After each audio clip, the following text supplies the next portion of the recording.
Hey guys, it's Tim, and this is Pro Wrestling Unlimited as we are here on the 6th of April. It's a Saturday, and we're here to talk about G1 Supercard. We can also talk about the Hall of Fame. If you want to do that, we could talk about Hall of Fame. Hall of Fame was an interesting show. Let's talk about Hall of Fame for a second here. So the Hall of Fame had, a cool setup. I actually loved the way they set everything up so they didn't have to change a lot of stuff between Friday's takeover, change a bunch of stuff tonight, and then change a bunch of stuff again for Raw and SmackDown. I love the way they did it. They had the front of the ring open with no ropes. They had the gold ropes. They had everything there. I thought it looked amazing, and maybe they should keep that setup for Hall of Fame. And we saw, random speeches from the different people that were getting inducted. I guess random's a little harsh of a word. But there were speeches that was like, okay, that's cool. This is normal, boring Hall of Fame. And then Bret Hart and Natty are out there to do their speech. And as they're out there, Bret Hart and Natty both get attacked. This man in a, I guess you could say, Jamaican-style beanie runs in the ring, puts his arms around Bret Hart and yanks him down, knocking Natty down at the same time. A million different wrestlers jump into the ring. I mean, Ronda Rousey's husband, Travis Brown, jumped in almost as fast as the guy that was jumping in. He literally just right into the ring as soon as he saw the guy. Bret Hart's nephew, Davey Boy Smith Jr., jumped into the ring as well. Crazy scene. Very crazy scene at the Hall of Fame.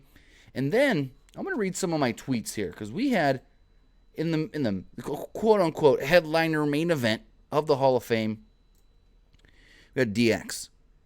And now keep in mind, what's his name? Billy Gunn works for All Elite Wrestling. And they were ragging on All Elite Wrestling a little bit during this show. I'm going to read some of the actual quotes here. So they're out there and Triple H states, I'm an executive now. Executive Vice President. Talent, live events, creative. I don't know what any of that means, but it's long and sounds important. Apparently, you can put Executive Vice President in front of anybody's name, and they feel important. I'm like, oof. Then, Billy Gunn goes, then they're talking about, don't say this, don't do that, don't do this, and Billy Gunn goes, what? Vince can't fire me. And Triple H responds with, let me say this better. Triple H responds when Billy Gunn says he can't be fired by Vince by saying, he will buy that piss ant company to fire you again. Then Shawn Michaels goes, well, we can always count on old Billy Gunn to overpromise and underdeliver, but we appreciate you being here and being all in. There was one other one. Oh, then Triple H does the too sweet sign to Kevin Nash and Scott Hall, and the crowd starts doing the whoop, whoop, too sweet, whoop, whoop, too sweet, whoop, whoop, too sweet. And Triple H goes, honestly, that's stupid, and I hate that thing, but whatever. Like, jeez. And then he says something about, we create things, not copy, or whatever. So it's like, damn, with Billy Gunn standing right there. And in what they should have done, Cody, Bucks, Kenny, none of them responded on Twitter, which was the right thing to do. We don't know if maybe they're going to play off of it on the next Being the Elite, or if they're just going to let it be. We'll see how that goes. But those were the highlights of the Hall of Fame. Other than that, the only other thing you can say was notable from the Hall of Fame, when Hulk Hogan came out to induct Brutus the Barber Beefcake, New Day did not stand nor clap for Hulk Hogan.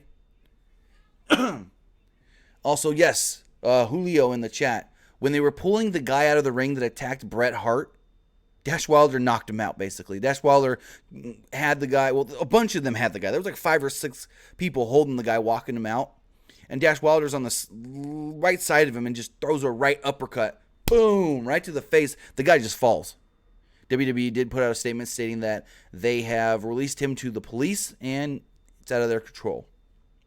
So that was basically all the highlights from the Hall of Fame. Nothing much more was really notable. I thought Renee and Corey trying to be like award show hosts, doing funny things and funny skits and lines or whatnot was a little and then most of the DX stuff was cringy.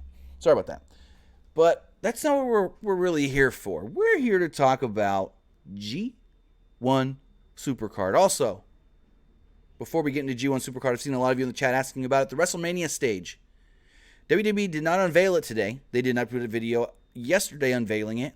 And I believe it's because how basic and simplistic it is. If you want to see some up-close shots of the stage, check the video we just posted right before we went live. That's why I waited a couple more minutes to go live, because I wanted to get that video out of like literally pictures from inside MetLife Stadium of the stage and the canopy covering the ring. So again, if you do want to check out what the stage and canopy looks like, go over there and check out the latest video we did just post. But we're here to talk G1 Supercard. G1 Supercard is a joint promotional product from Ring of Honor and New Japan Pro Wrestling from the most famous arena in all the world, Madison Square Garden. AJ Rollins in the chat says they were lazy this year with the Mania stage. We don't know that. Maybe because this video screen that they've got as a stage is huge. And as a graphic designer, a 3D designer, a motion designer myself, there's things that they can do with just that big video board that could be really, really cool and, what's the word I'm looking for? Different for maybe every single person's entrance.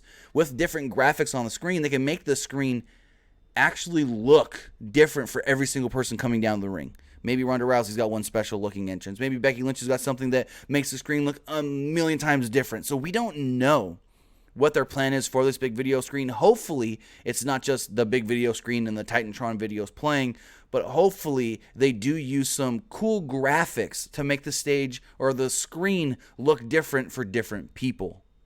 But G1 Supercard, that's why we're here. Took place in Madison Square Garden, and the show opened up on the pre-show. I'm not going to talk too much about it. The Honor Rumble, Kenny King did win the Honor Rumble, and I do believe with winning the Honor Rumble, he did get a future shot at the Ring of Honor Championship, I think it is. I think that's what they said. So on the main card, they picked a great match to open up this show. It was the Ring of Honor World Championship, World TV Championship, and the IWGP Never Openweight, my bad, I can't speak right now. Never Openweight Championship on the line with Jeff Cobb and Will Ospreay. This match did not go the way I thought. I really thought Will Ospreay would come out victorious here. The two shook hands early. It's the code of honor. But Cobb charged at Ospreay with a flying elbow into the corner very soon after the handshake. Within seconds, both fell out to the floor. Ospreay went for a space-flying tiger drop, but Cobb caught him, and Ospreay reversed into a tornado DDT. Cobb used a delayed superplex on Ospreay and continued to ragdoll Ospreay around the entire ring.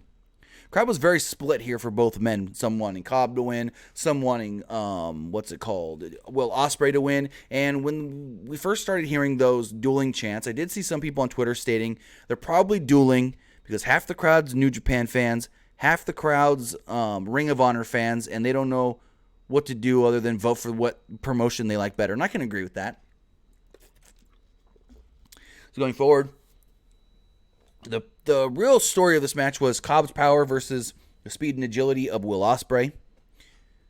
But at the same time, Cobb's got some agility too. At one point, Cobb missed a big splash off the top rope, a frog splash, which allowed Ospreay to hit a Robinson special on Cobb.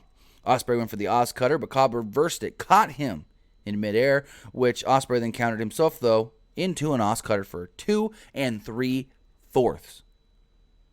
The crowd started chanting, "That was 3. That was 3." That was pretty funny. Even the announcers go, "Wait, was that 3?" And they're like, "No, it wasn't." Ospreay then called for a Stormbreaker and went to land it from the top rope, but Cobb, in amazing fashion, reversed it into an avalanche. Tour of the Islands. Then, for good measure, hit another Tour of the Islands on Will Ospreay before pinning him and picking up the huge victory. Jeff Cobb, the former Matanza Cueto of Lucha Underground, is now both the Ring of Honor World Television Champion and the IWGP Never Openweight Champion, the title that he tried to go for a couple times when Goto was the champion, was just never able to defeat Goto. So going forward, Rush defeated Dalton Castle in like 10 seconds. I don't know what this was. So Castle came out with the boys. He had a couple extra boys for a big MSG Peacock entrance. Rush came out. Music was a little weird. It didn't sound like his normal music.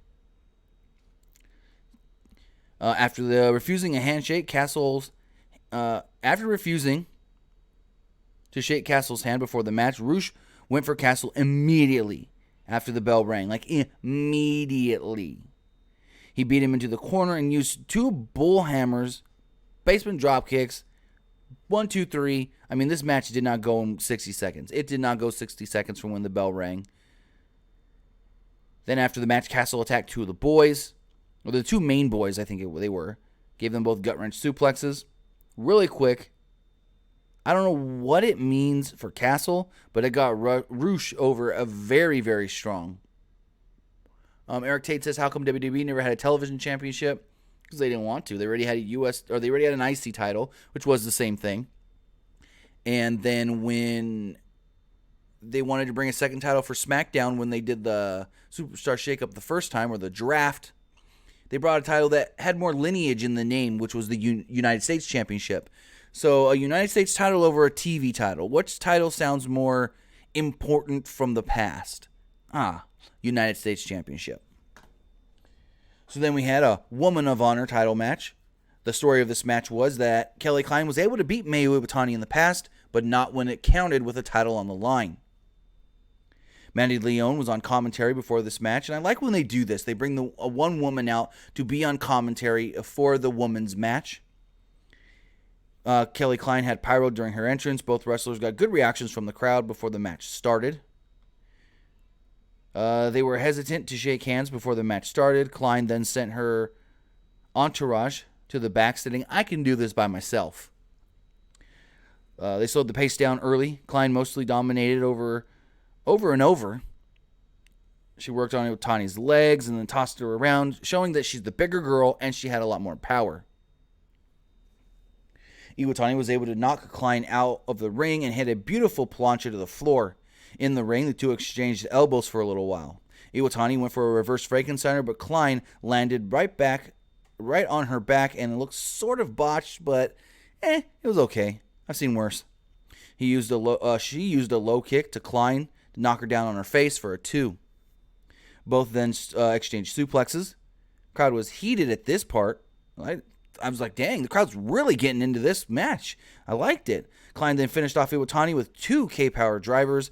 Decent, but unfortunately, I think their previous matches were a little better. But Kelly Klein is the new Woman of Honor champion. And then in a huge surprise, who we thought were the beautiful people from Impact Wrestling, well, formerly Impact Wrestling, came down to the ring, Angelina Love and Velvet Sky. So they came down and they got in Kelly Klein's face, and she was posing with her new belt. Mandy Leon then came down to the ring. Just remember, she's the baby face. And we think, oh, cool, Mandy Leon's coming to Kelly Klein's aid. He's going to even the odds here. And that wasn't the case, as Mandy Leon attacked Kelly Klein. The 3 women then teamed up together, and they put an anarchy symbol on Klein's forehead with lipstick.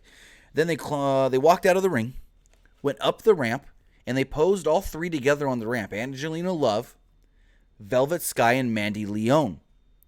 On the screen, it then said, The Allure, and the A in Allure was the anarchy sign that they put on the forehead of Kelly Klein. So I think that may be their thing going forward. Maybe they beat down a woman, and then they put the anarchy symbol on their face or their forehead. So we'll see how it goes. It looks like Mandy Leon has replaced Mandy, what's her name? Why am I blanking? She was just in Ring of Honor like 2 months ago. I can picture her face. Oh my God, I sound like the dumbest person ever. But, oh my. Madison Rayne. Why could I not think of that anyways? So it looks like we've got the Beautiful People stable back together. They're now in Ring of Honor. They're called The Allure. And Madison Rayne has been replaced by a Mandy Leon.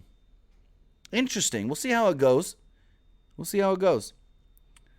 So then, Mega Ran. So before this next segment, we learned that Juice Robinson had been attacked in the back, and the New York State Athletic Commission said that he was too hurt to actually compete. So, Mega Ran came out to perform his "Going to the Garden," going to the garden. Dumb. And people in the front row look very confused, like, what? Why are we watching this guy? We just came here for wrestling.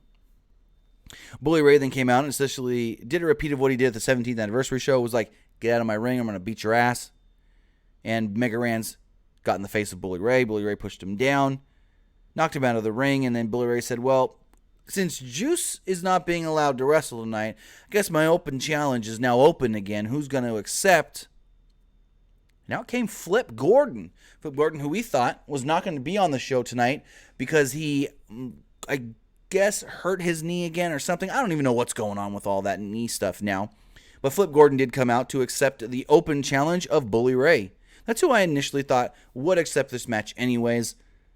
But here's the thing. I guess it turned into a 6-man tag? I don't even know what happened. So, lots of madness in and outside the ring throughout this whole thing. Hard to understand what was going on. Flip Gordon let guys just beat him with a freaking kendo stick over and over. Like, he stood there and goes, hit me, hit me. Like, what the fuck? It was basically full on. They wanted to say, hey, we could do ECW. Let's do ECW. So the match got going with just Bully Ray and Flip Gordon, and Bully Ray was a little bit in control until Mark Haskins and Juice Robinson came down. And then Shane Taylor and Silas Young were down there, and it turned into a 6-way, I guess. But here's the fucking thing. If the announcers are going to tell us that Juice Robinson has been attacked in the back and he's not allowed to compete, the State Athletic Commission has said he cannot compete, and then not even 4 or 5 minutes into the match, Juice comes down and works the whole match. That's so stupid. Like, how are we supposed to even think anything of that whole, well, Juice got attacked? Like, if I don't even know. Again, there was just a lot of crap going on in this match. It was very hard to know what was what. Towards the end, Bully Ray did a super powerbomb through a table to Gordon. Young did an anarchist suplex to Haskins on a chair. Taylor did an insane pop-up Michinoku driver to Haskins. At one spot, Haskins jumped to the top rope while Flip Gordon and Juice Robinson held the legs of Bully Ray, and they did the "What's up?" to his balls. Taylor brought in a wooden pallet. They said that he got out of the dumpster. Juice Robinson scoop slammed him, and he fell on top of the pallet. Then Juice Robinson did a cannonball into, it was supposed to be into Taylor, but Taylor, I guess, was too low, so Juice took the brunt of the pallet. The match then ended with Flip Gordon hitting a 450 on Bully Ray for the victory. I didn't like this. The first thing was the whole thing with Juice Robinson. How are you going to tell us that the Athletic Commission says he can't wrestle? So he's out there wrestling, and then you hear Kevin Kelly, well, I guess Juice was able to convince the people in the back that he's fine. When's the last time we saw somebody in UFC get told by the Athletic Commission, no, you can't fight tonight, and then convince them, no, I'm fine, after we see them get beat up or hurt, or we see an injury kind of, I don't know. Going forward in a match that was pretty good, very outstanding competition. It's a triple threat for the IWGP Junior Heavyweight Championship, where Taiji Ishimori defended against Bandito and Dragon Lee. Excuse me, this match was probably better than a lot of people were expecting. Fast and furious pace going from the beginning straight to the end. Like, the pace never really slowed down. Each of them were doing their signature dives from the get-go. It was a lot of a tornado, if you want to call it that, because everything was so quick and crazy, but in a good way. Dragon Lee did the bull horns and the Naito what's this word? I'm gonna mess it up. I tried to spell. Hopefully, I spelled it right, so I say it right. Combinacio Cabron. The crowd then chanted for Bandito.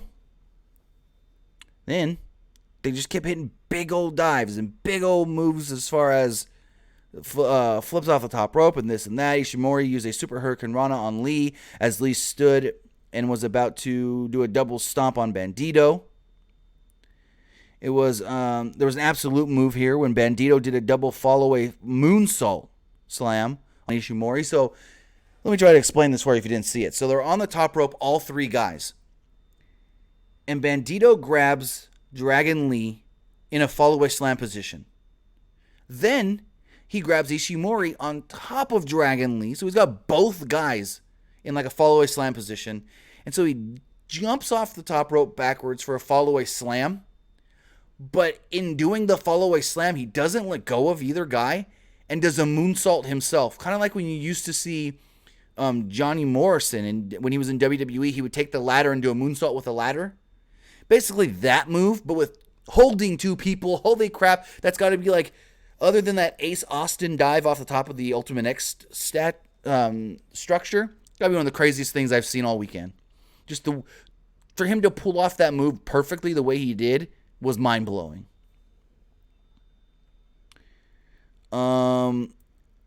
Dragon Lee then used a suplex into a Liger bomb on Bandito for the victory. So Dragon Lee is now the new IWGP Junior Heavyweight Champion. Not bad. I've seen Dragon Lee live, and he's really, really good. I think it's his time. I guess you could say that.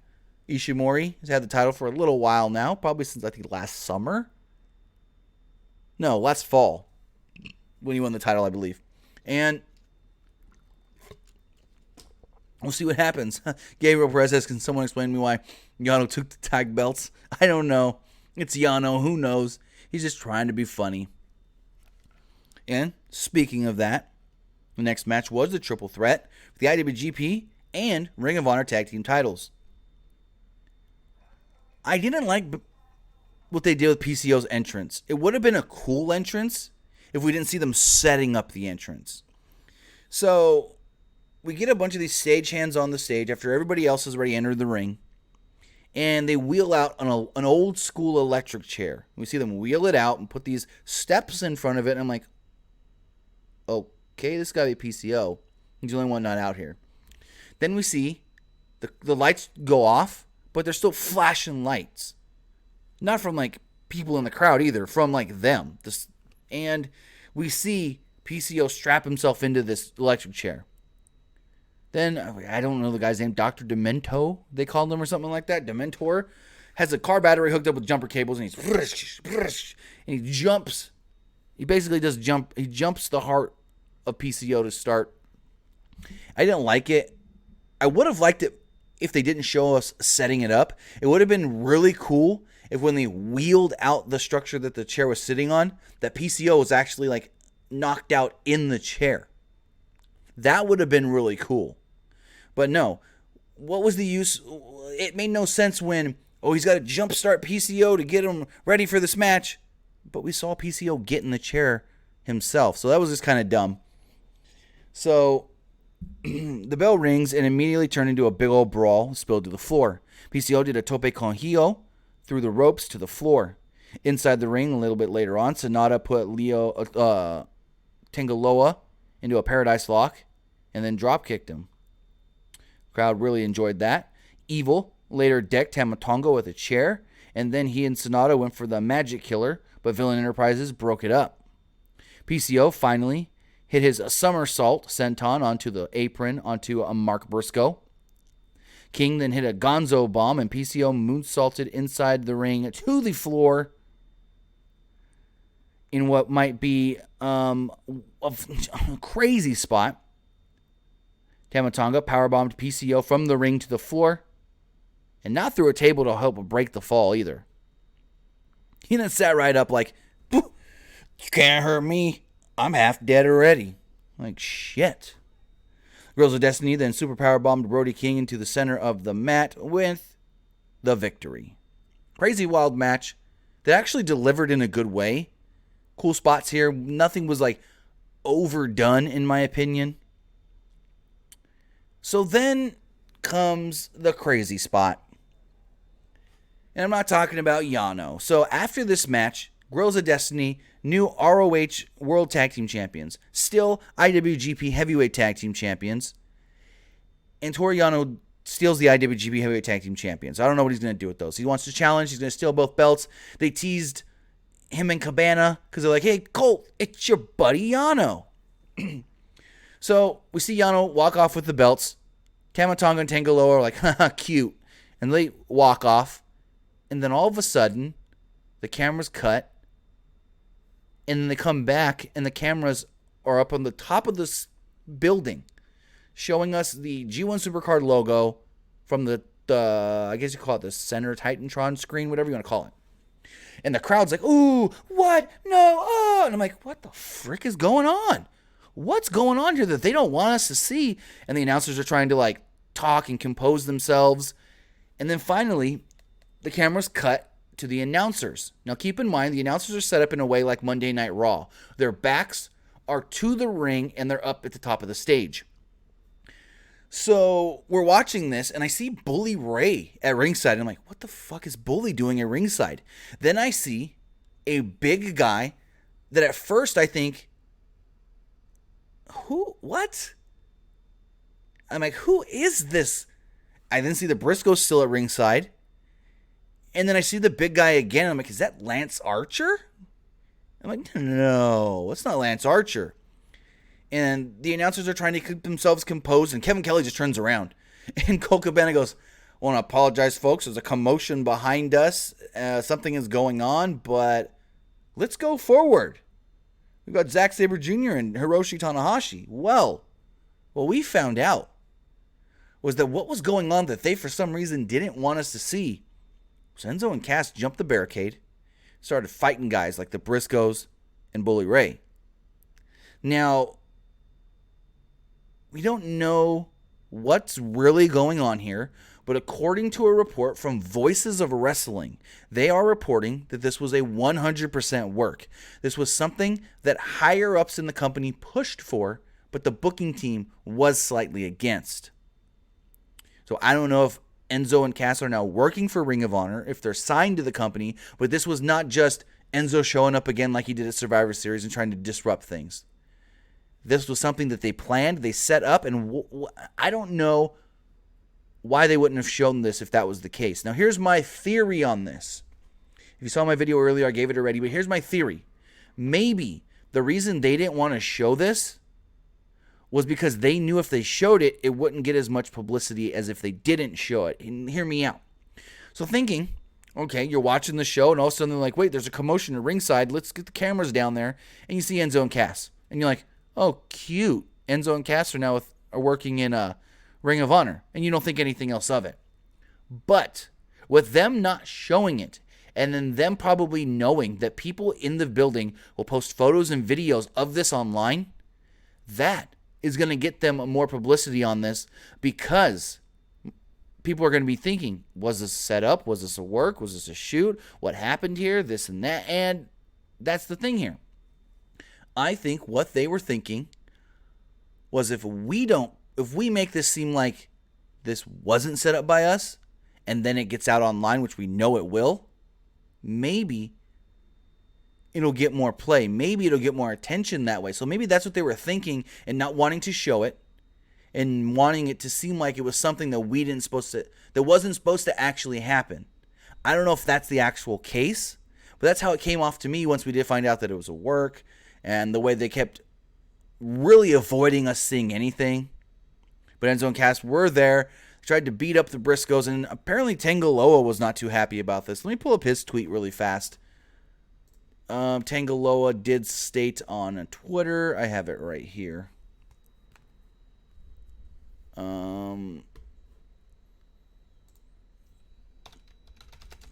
Let's see. Tanga Loa tweeted not very long after this all took place. Fuck you, Real One. Fuck you, Big Dummy Cass. And fuck you, Ring of Honor. Yeah.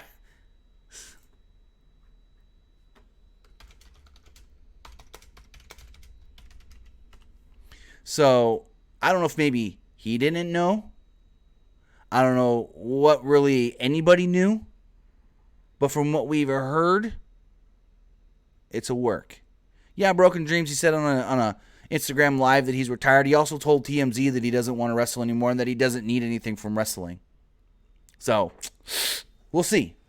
That was a little oof that happened tonight. We don't know, again, if it's something to work my theory on why they didn't show it, or if they were just scared to show it for the thought of maybe people would be against it if we showed it. So I don't know. And hopefully we learn more about this over the next day or two, and we can bring you some more information on exactly what happened with Enzo and Cass in Ring of Honor. But moving forward, hell of a match next with the British Heavyweight Championship on the line from Rev Pro. Zack Sabre Jr. defending against Hiroshi Tanahashi. George John Cox says, what time are we going to be live tomorrow? All depends on when Mania ends. If Mania ends at a decent time, we'll go at a decent time. Can't go live before. Hopefully, my goal is to go live within like 15 minutes or so of WrestleMania going off the air. Hopefully, I can make it happen. We'll see. I don't know exactly how late WrestleMania is going to run. But back to this match. This is a very good match, not unlike the previous matches we've seen tonight. Tanahashi got a huge reaction from the crowd. Taka Michinoku came out and did one of my favorite entrances, the Zack Sabre time. I love when he's like, Zack Sabre Jr. I love when he does that. I love it. Zack Sabre time. So a methodical pace here in this match for most of it. Lots of joint manipulations, targeted limb working. There was a really hot sequence towards the end of this with tons of reversals and counter reversals until Tanahashi used a couple twist and shout neck breakers and a sling blade on Sabre. Sabre muscled his way back into an octopus hold, which he transitioned into one of his distinct armbar variations. There was a cool armbar where Tanahashi was like kind of sliding through he was like thrown and slid through the ropes. No, never mind. I'm thinking of the wrong one. So Tanahashi did the deal where you fall over the top rope, but you hold on, and you're supposed to like, your back's to the ring, and you're supposed to pull yourself up and back over the top. But before Tanahashi can pull himself up, Sabre ran at him, and I thought because he ran, and the way he ran, he grabbed the neck with his legs of Tanahashi, and I thought, oh, Hurricane Rana off the apron, but instead, Tanahashi never let go of the ropes, and Zack yanked his left arm down and put him in an arm bar out of that. It was super slick. I loved it. Tanahashi then did end up tapping out around the 15-minute mark of this match. Solid match. Helped kind of cool everybody down after the Enzo thing and all that drama that went on. So I really liked this match. I thought for what it was, a 15-minute match, it was just the most solid 15-minute match you probably ever see. Not one bad thing in the match. Great pace throughout. And they just worked like, hey, we gotta go out here, gotta entertain this crowd, and let's just go out here and put on a just pure pro wrestling match, but a technical pro wrestling match, because Zack Sabre Jr. is the most technical wrestler in the world. So next up, in another great match, the IWGP Intercontinental Championship on the line, Kota Ibushi and Tetsuya Naito, with Kota walking out the new champion. Crowd chanted. Now, I'm not a big fan of this, where the crowd chants, holy shit, or this is awesome, before the match even starts. I'm not a big fan of that. But at the same time, this was a really, really great match that we've seen before, but on this stage we hoped would just be great, and it was. They exchanged a lot of moves and ran the ropes really quickly at the start. Outside of the ring, Naito whipped Ibushi into the guardrail and inadvertently hit a staff member and sort of got into it with him. Back in the ring, Naito toyed with Ibushi for a little while, bullied him with paintbrush slaps, and then did his cabron, his Cabanicio cabron. Crowd was really split at this point for Naito and Ibushi. Naito teased doing a tombstone on the apron, the same one we saw him do to Ibushi in the New Japan Cup. Ibushi reversed things and did a strange-looking Frankensteiner to Naito off the apron to the floor.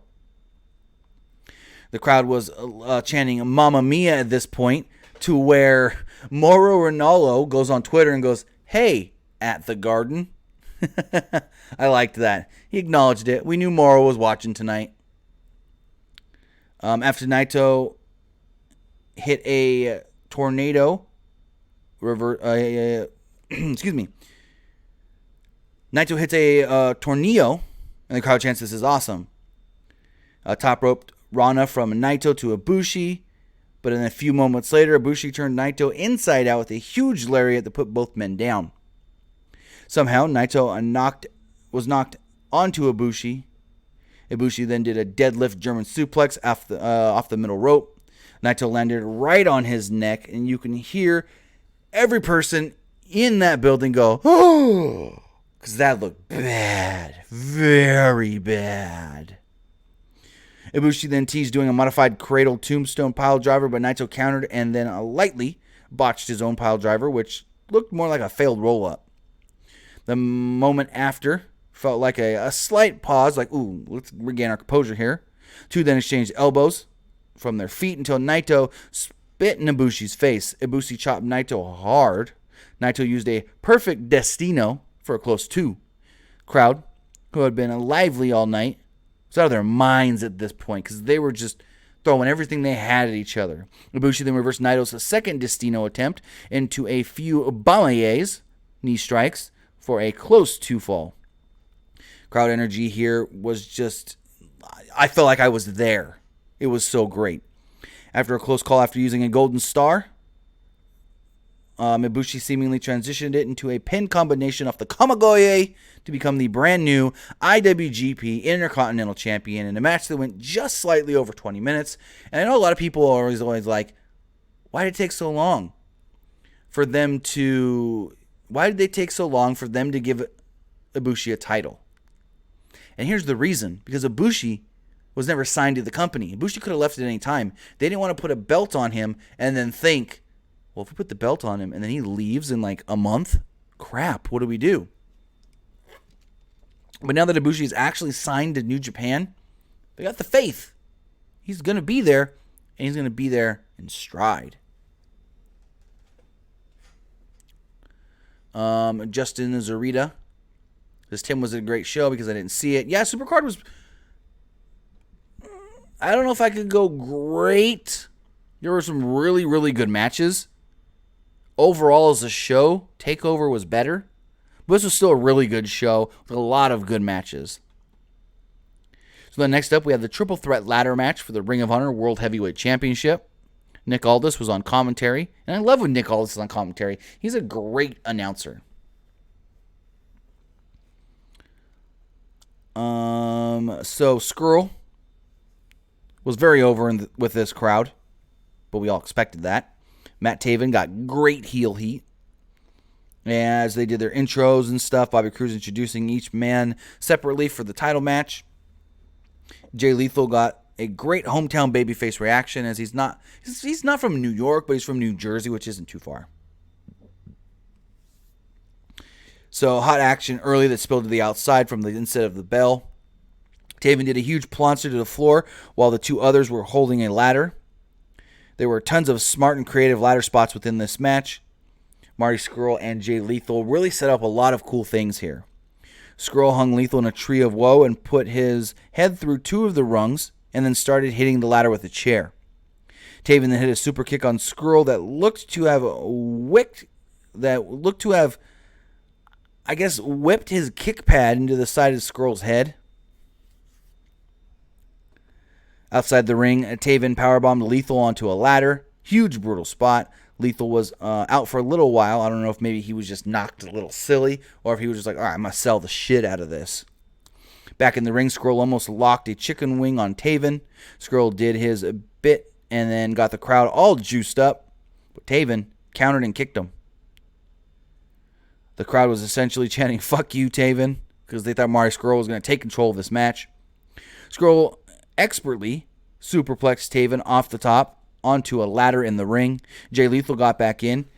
2 mixed reactions from the crowd. He hit a lethal injection but was caught in a chicken wing, which didn't really last too long. Lethal busted out, and he and Taven fought on the top of a ladder for a little while until Lethal knocked him off. At one point, They locked 2 short ladders together, making an X. Scroll gourd busted Taven's rib first onto the X, structure with the 2 ladders.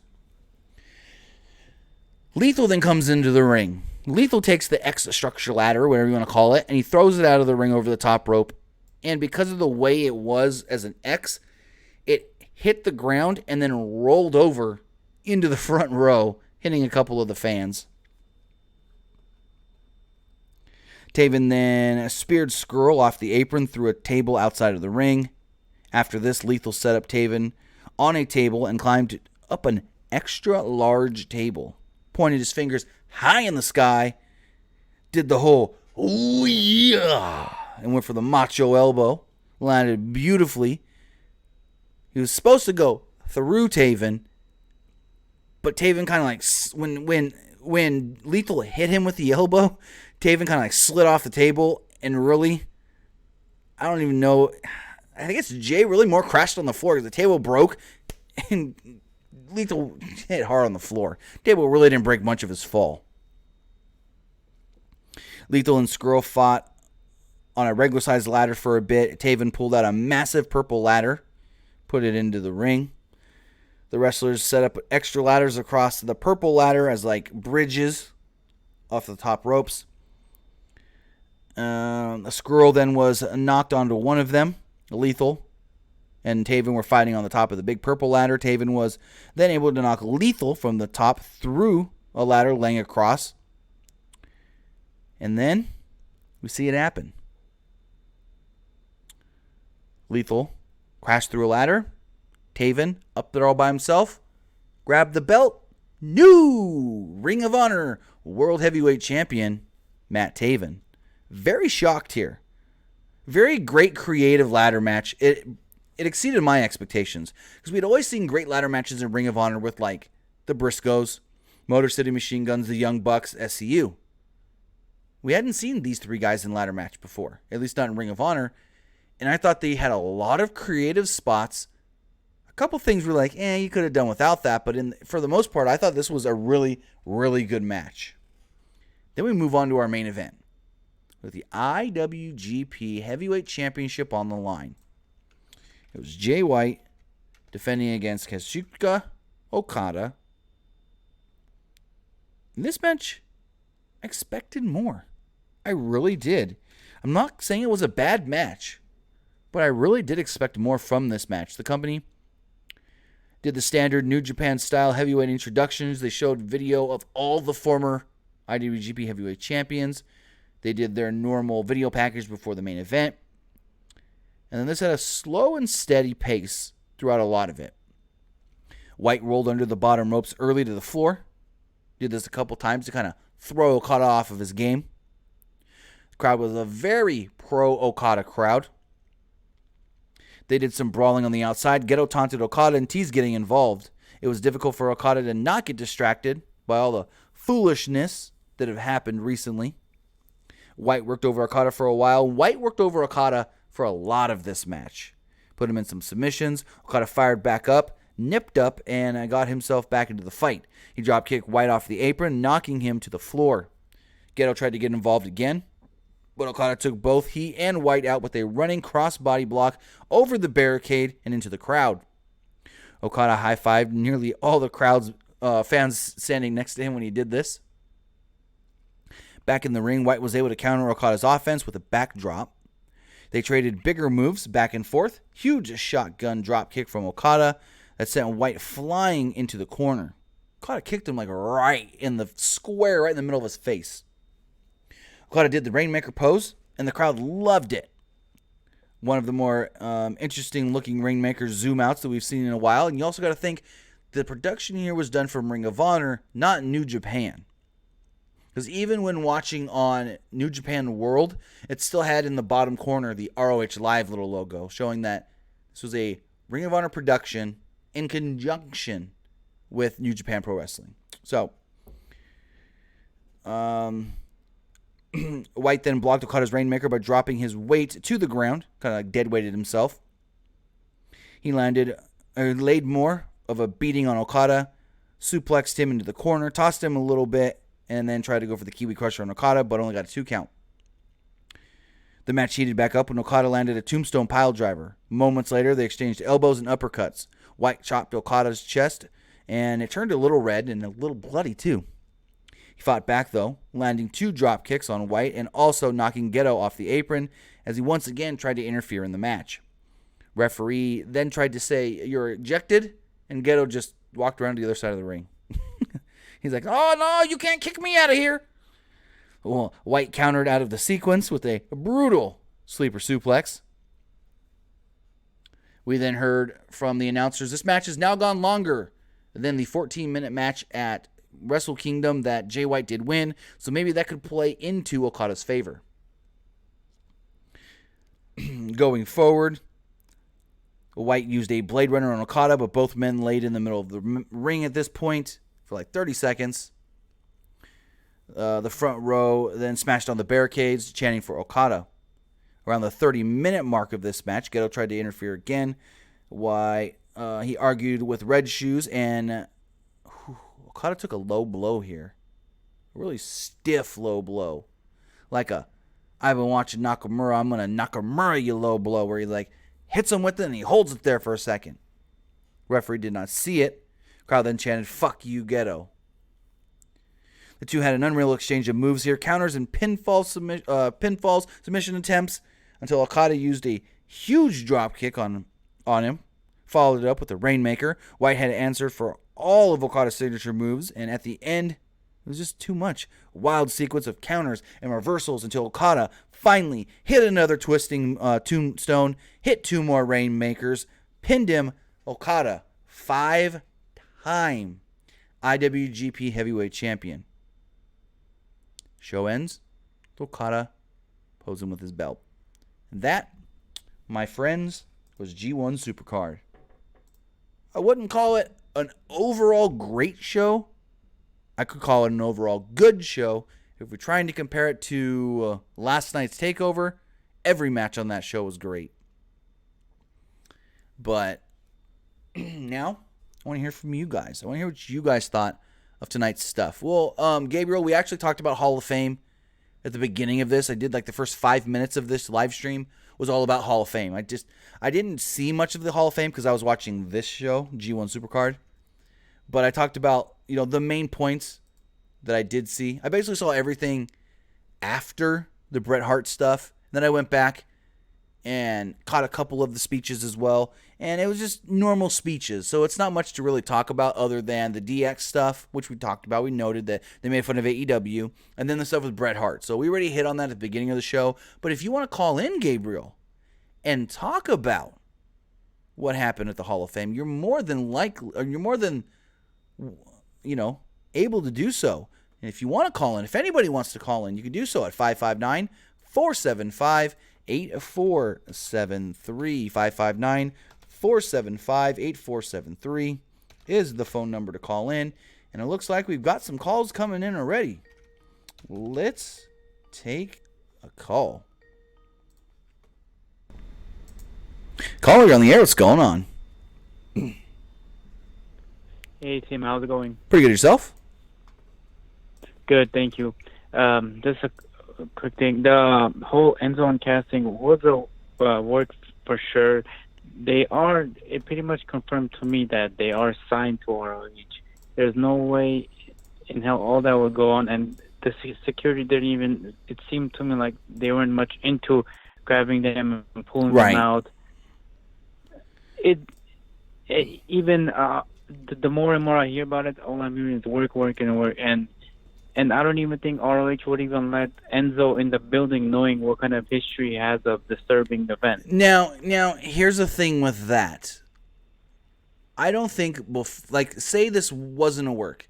I highly doubt before the show they would have told security, hey, there's this guy called Enzo. He looks like this. Don't let him in. I don't think that they would have taken that precaution beforehand, even if this wasn't a work.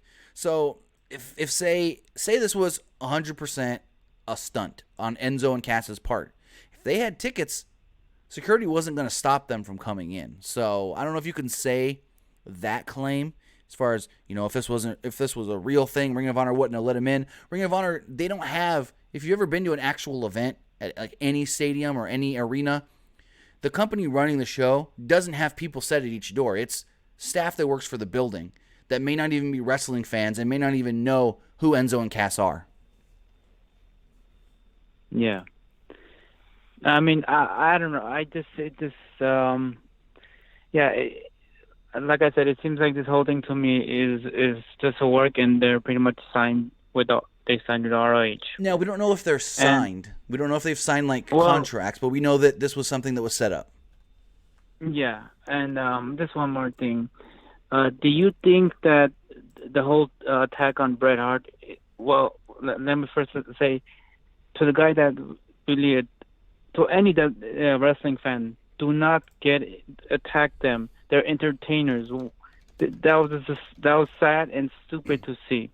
But do you think that fans are going to be talking about that instead of the Hall of Fame in general for years to come? Is this going to be about the attack on Bret Hart? I think that and Triple H and Shawn Michaels making fun of AEW are going to be the only things they talk about coming out of this Hall of Fame.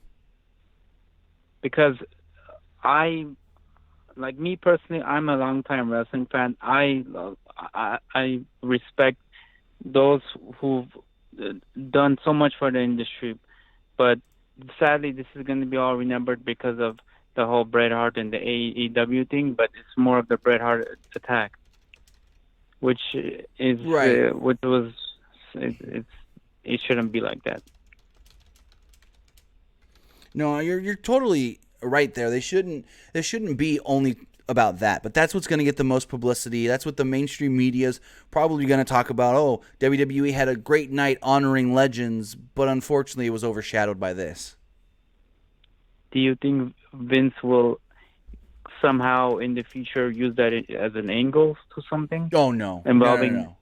Because we've seen in the past fans jump the rail and get in the ring by accident, and they didn't do anything about it. Because this doesn't seem like this seems like it's something even more.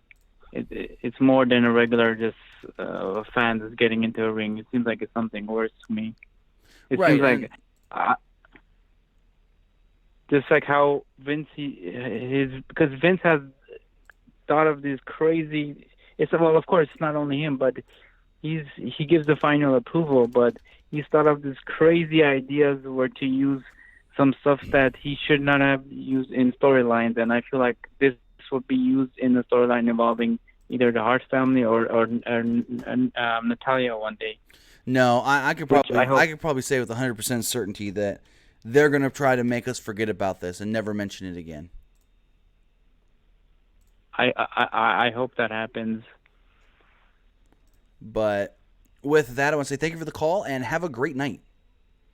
Thank you. You too. Bye-bye. All right. So I want to say if anybody sees a quote-unquote mugshot of the guy that supposedly attacked, well, not supposedly attacked, the guy actually attacked Bret Hart, but if a supposed mugshot of the guy, it's fake. You can Google image search, read the photo, and see that it comes up on others' websites. So,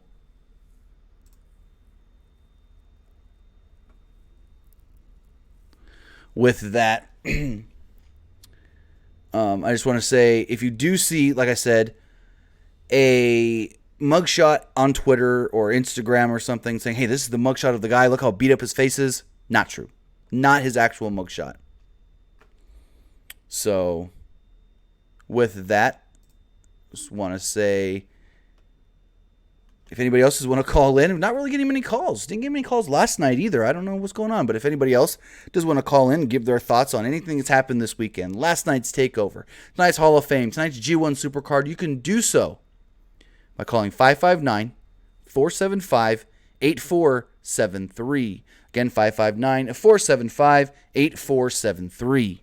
There's a couple other things here looking at the chat. Yeah, a lot of people in the chat are agreeing with me that they doubt that WWE will do anything with the actual, attacker thing. They're not going to make it a storyline or anything. But let's take this call here. Caller, you on the air. What's going on? Hey, what's going on, Tim? How's it going? Good, man. Yo, I was just at the show, New Japan show, Awesome. and I was just gonna say, everyone leaving the building, everyone was talking about Enzo.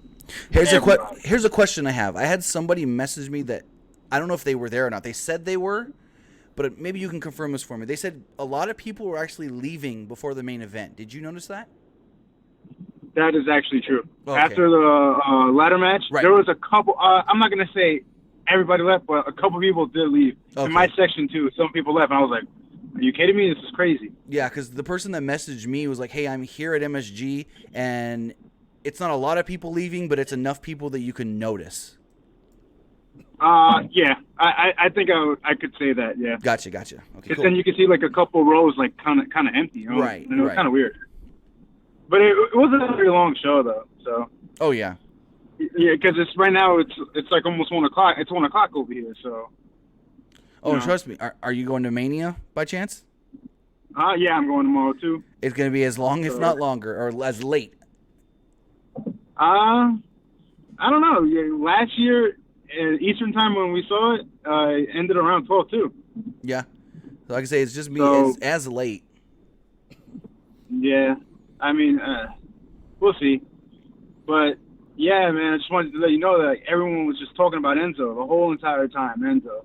After the end, like nobody knows if it was a work or not. Like, because over there they didn't show it at all. Right. Like they blacked it out. Like it was just everyone's just I don't know. That's the whole buzz though. Yeah, like I was Enzo and saying, Cash. earlier, we saw nothing on television, but from what I've heard since it happened, that it is I could say with 99% certainty that it is a work.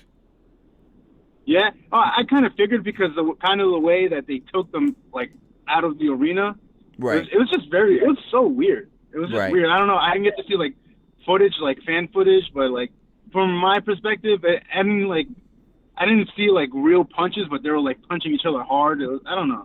The way the fan footage looks, you would have thought if it was not a work, the security would have tried to stop them a lot quicker and more aggressively than they did. Yeah, I guess that's true. And plus, nobody else did anything. It was just Bubba Ray Right. that came out, and that was pretty much it. I think it's a work, but I don't know. That's what everyone is talking about, though. Right, and the other thing it's that just does crazy. make me think it's a work is how quick Bully Ray got out there after they cut away from, the end of the tag title match. Right. And you were watching it, so did they mention in the commentary nothing? Well, so what happened was, for people watching on TV, they cut away the cameras, and then all of a sudden, all we see is the video boards at the top of the arena. And the announcers are talking, and you can hear the crowd going crazy. And as the crowd's going nuts, the announcers are trying to keep themselves composed, but you can hear that they're distracted.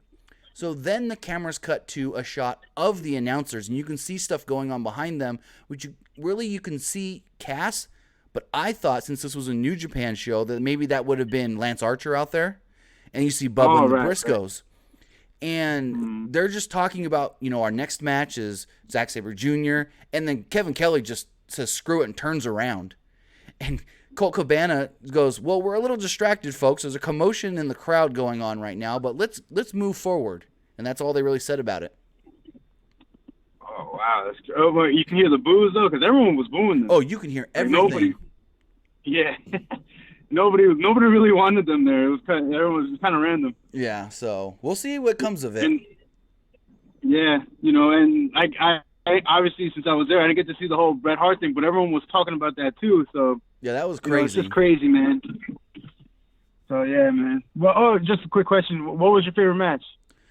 My favorite match tonight, going in, I thought my favorite probably was going to be Naito and Ibushi, but I actually really liked the ladder match more than I expected. The ladder match was great. Yeah, It was amazing, honestly. I thought it was way better than I was expecting. Yeah, well, it was a good show, man. It was a good show overall, though. For sure. Yeah, well, nice talking to you, bro. All right, thanks for the call and have a great night. You too. All right, so with that, the Enzo Cass stuff, it's getting a lot of publicity. I mean, all the wrestling websites are talking about it. We'll probably see TMZ throw a story on it, and maybe Yahoo Sports. We'll see. We'll see what happens with it. But like I said, if it's a work, which I believe it is now, then what it probably was, maybe my theory is correct, that their thinking was, if we don't show it, maybe that'll actually make more people interested in it. So we'll see how it goes. From the report from Voices of Wrestling, they did state that this was something that officials, higher up officials, high-level officials, pushed for, and the booking team was kind of like, should we? So we'll see how it goes. But with that, I'm going to wrap everything up here. We're going to wrap up the show tonight. Tomorrow we will be live again following a WrestleMania 35. If you want to see up-close shots of the WrestleMania 35 stage, check out the last video we did post. Actually, we got another call coming in. So before we wrap it up, let's take this final call. Caller on the air, what's going on? Hey, what's up, Tim? Not much. How's it going? Good. How about you? Are you done with the live broadcast? You're the last caller. Oh, cool. Just wanted to ask, with WrestleMania weekend, is it living up to your expectations, or do you expect it more or less? I think it's living up to my expectations. I've seen a lot of, takeovers was great. I loved every match on that show. Tonight, I liked most of the matches. There's a couple of matches I really, really enjoyed, like that ladder match. I really enjoyed the Naito Ibushi match. I really liked the Zack Sabre match. There's a lot of matches on tonight's show I really liked. But at the same time, there's been a lot of matches from like the smaller independent companies that I was just like, what are we thinking? Like, I've seen some clips online of just some outrageously ridiculous things. But overall, I've seen a lot of great wrestling since Thursday. Maybe actually since Wednesday. Since Wednesday. Yeah. I actually saw on the takeover yesterday in that Matt Riddle. I really did. He actually won me over, Matt Riddle. In the beginning, I was kind of like, but now I'm actually convinced that, Matt Riddle has the juice, Oh, Matt Riddle's great. And for him, having less experience than a lot of the guys at his level, like when you look at guys on his level, like an Aleister Black or a Tommaso Ciampa, Johnny Gargano, they've all been doing the pro wrestling thing a lot longer than him. Right, he's picking it up so quick, Yeah, right? Exactly. And that's the weird thing. We see a lot of these MMA stars pick up pro wrestling very quickly. We've seen it with him. We've seen it with Ronda Rousey. Shayna Baszler picked it up really quickly. So maybe that's what match are you looking forward to tomorrow? Tomorrow, WrestleMania. What match am I looking forward to the most?